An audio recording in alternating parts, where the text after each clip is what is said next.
Hey everyone. In this video, I want to talk about what to expect from this chapter. And this chapter is all about preparation, which is cleaning up and preparing our workspace to set us up for success. So before we jump into any work, let's make sure that our tools are sharpened, our workspace is clean, and I'm gonna show you what you're gonna need in this chapter to be able to move forward. So this is going to be a very short video. And so before we even start the project, let's make sure that our house is in order. This is essential.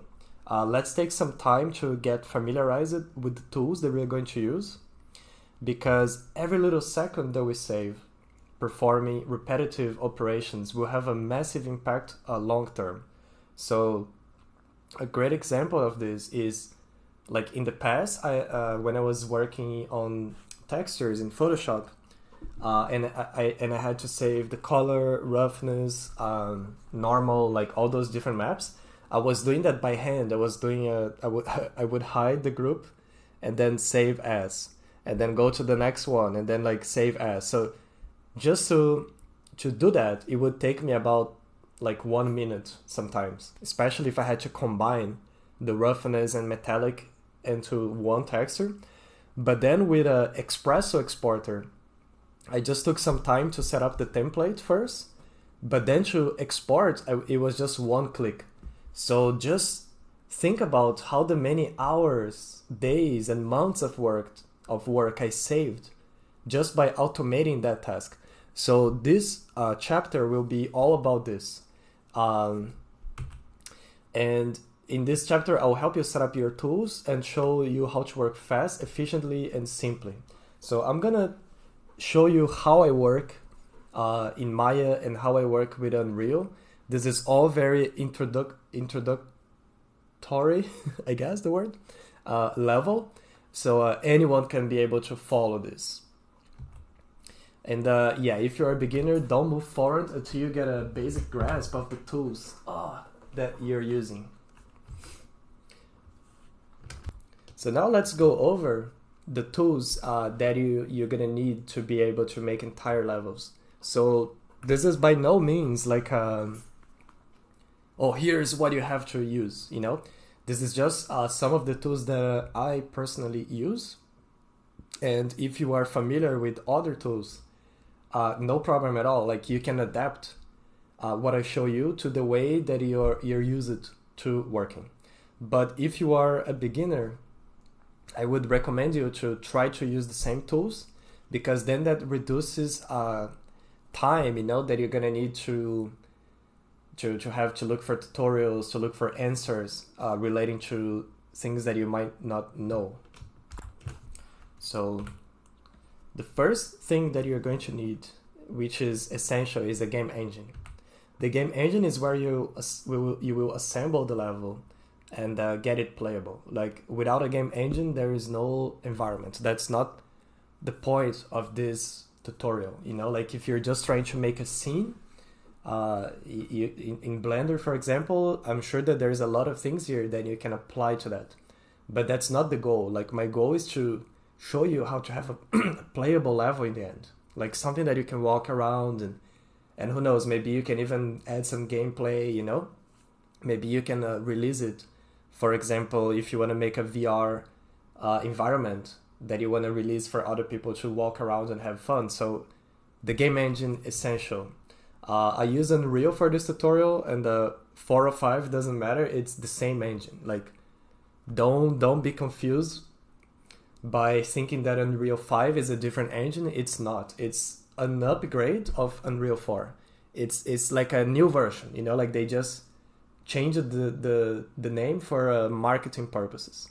And of course, there are a lot of new tools in Unreal 5. But for example, when I finished the Spanish style and I moved that project to Unreal 5, it took maybe 2 minutes. Like, I only had to do a few clicks. I only had to change a few settings and it was working perfectly. So that shows that it's the same version. And so in this section, I'm going to show you how to work with Unreal 5. You know, if you never used the Unreal before, I would recommend to start at Unreal 5, which is the latest version, right? But if for some reason, let's say like your hardware cannot handle Unreal 5 and you're still in Unreal 4, like no problem at all. The concepts are the same, and I left some videos to show you how to bake lighting, how to do the Unreal 4 specific things. So no sweat if you're Unreal 4 or 5, and I use an Unreal 4 to make this environment, and that's what you're going to see for most of the tutorial. And you will see that it's pretty much the same. Just the UI is a little different, but it's really like no need to stress if you think it's gonna be confusing. Like it's not. And if you are experienced with another engine and you wanna use that engine for this tutorial, you are totally free to do that. Unity Special, I think it's a very similar workflow to Unreal. CryEngine and Source, those are a little more different, but you should be able to adapt the concepts like easily. But still, it's recommended to stay with Unreal to follow this tutorial, just to keep things simple. And if you are a beginner and you're thinking about which engine to focus for long term, I recommend Unreal, because for level building, it has much better tools out of the box. I love Unity. I use it for a lot of projects, but you need to customize it a lot to get it to a good stage. And when you're a beginner, you don't even know what to customize, right? So because I worked with so many engines before, I know what kind of tools that I'm gonna need to use in Unity, and I know what kind of stuff I have to set up. But it's not worth it, I think, if you're a total beginner and you want to get a job as an environment artist. I think it's easier to go from Unreal to Unity. Let's say like you get a job and it's a Unity, it's no problem going to that. And the other thing that I notice is, from my personal experience, Unreal is much more widespread than Unity right now. Except, of course, if you go in like niche categories like mobile and VR, those are still using a lot of Unity. But all kinds of games now, everyone is using Unreal, and especially Unreal 5. So if your objective is to get a job in the games industry, it pays off to know Unreal. So next, we're gonna need a modeling program. I use Autodesk Maya, which is the most used modeling package across the games industry. Like from my experience, most of the game studios, they use Maya. And the reason for that is because Maya has a great scripting tools. So studios can easily customize their tool set to do the specific things that they're looking for. You can use Blender or any other modeling package that you're familiar with, but that will require you to adapt, to look for similar tools that I use. And I'm gonna have a crash course in Maya. So even if you never used Maya before, I'm gonna show you how to use Maya from scratch. And it's a very short video. It's about an hour and a half long. And in there, I'm gonna show you how to model, how to unwrap, and how to do all the operations you need to be able to use this tutorial. So I think it's a great resource, because learning Maya took me years and years, and I customize it so it's very simple and efficient for environment modeling. And in these videos, I'm gonna show you this.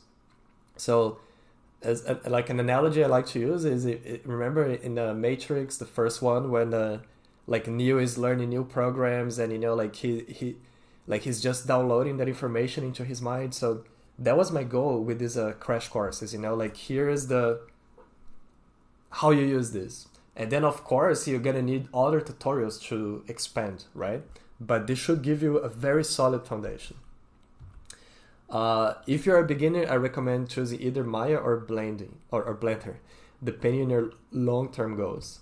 If your goal is to get a job at a game studio, chances are they use Maya. So like, I love Blender, like it's very powerful and has a lot of amazing tools, but professionally, it's still not widespread. Like the chances are that in the job, you're gonna have to use Maya. So why not learn it now, you know? And if you know Blender and Maya, like amazing, because then you can use both, you know, like you can use whatever is best for each case. And for example, I know some people they use Blender, but then at work the pipeline is built in Maya, so they still model in Blender, but then they have to bring their stuff to Maya to export to the engine, and it adds a few steps on the way, but that's totally fine too. But the gist of it is, if you want to work in games industry, especially big studios, like 90% of them, I'm making this up, but from my experience, like 90% of them use Maya. Next, you're gonna need a texturing program, and there is no one answer here. I use several texturing programs throughout this tutorial, and each for a different purpose. So to make tilables, Substance Designer. For finalizing textures and doing many other operations, Photoshop. And I use Photoshop because it gives me that pixel precision that I'm looking for. Like I can go to the texture and I can place the details like exactly where I want. I can finalize some textures in Photoshop and get them like a more handmade, like handcrafted look. So a lot of times I jump from program to program, you know, like even if I start a texture in Substance Designer and I do like 80% of the texture there, sometimes I bring it to Photoshop and I finish it there. I get the final touches in there. So I think it's like you can get by just with Substance Designer. You can make everything in Substance Designer. But if you really want to take your texturing to the next level, it pays off to know Photoshop, because there's a lot of things Photoshop does that Substance doesn't do, you know, like they complement each other. For sculpting surfaces, I use ZBrush. I didn't use any ZBrush for props or anything because I didn't need, but it might be that depending on the style that you're building, you're gonna need ZBrush. And I included a crash course in ZBrush as well later on in the tutorial, not in the first chapter. But if you never used ZBrush before, that's a great place to start, because I'm gonna teach you how to sculpt simple shapes, you know, how to make tilables, and how to use those tilables in Substance Designer. So I love to do this. Substance is great for a lot of things, but it sucks for creating believable looking surfaces. So a lot of times I like to sculpt like a surface, for example, like a stone surface in ZBrush. And then I bring that into Substance, because then I can use the best of both worlds. You know, I can get the handmade look and use the power of proceduralism. And some people, they swear by proceduralism and they want to make everything 100% procedural. And like, if you're one of those people, like, more power to you. And I've seen like very impressive things, but I just don't find the workflow that fun. You know, like I like to have this precise control, and I like to have more artistic control. So texturing is a activity that takes years and years to dominate. So you're not gonna get amazing overnight, because this has to do with artistic sensibilities and stuff. But in this tutorial, I'm gonna show you how to use textures efficiently. And then it's up to you to make like prettier and prettier textures with time. For props, I used a Substance Painter. For some of them, I just made a very simple model, and then I finished in Substance Painter very quickly. And I have a video about this workflow. It's a very simple. Substance Painter is very easy to learn. And you can also use Painter to finish your tilables. Like, this is not something that I did here, but instead of using Photoshop to finish our tilables, you can also use Painter. It's maybe in the future I'm gonna show this workflow in another tutorial, but I just wanna let you know that that's possible too. And another other option is Quixel Mixer, Megascans. That's an option too. I used Quixel Mixer, and I think it's very accessible. It's very easy to learn, but I think the program is not a great experience. It slows down very quickly because you're working with these huge materials from Megascans, you know. A lot of times they're like 4K resolution, 2K resolution. So I just thought that it was very slow, very time consuming, even though the tools were very simple. But if you're familiar with the workflow, you should have no problem following this tutorial. And no need to stress about this at this stage. Like after the arts block out is when we are gonna be deep dive into texturing. So in this chapter, I'm gonna show you a rundown of how to make a quick texture in Substance and bring into game and show you the loop, the pipeline, and that's what you have to learn. And then you adapt that to whatever tool you're using. But it doesn't matter what I use, I still use the same loop, the same workflow. So that's what I want you to get from this chapter. And the bare minimum I recommend for the tutorial is Substance Designer and Photoshop. And Painter, I would say too.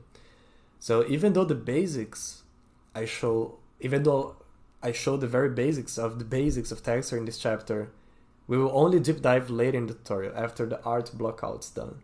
And a last thing that I want to talk about is if you don't want to make textures, you can even get like kits online.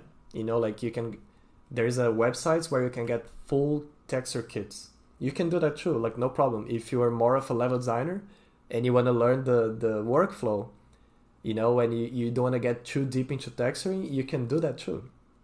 No problem. So other programs, optional.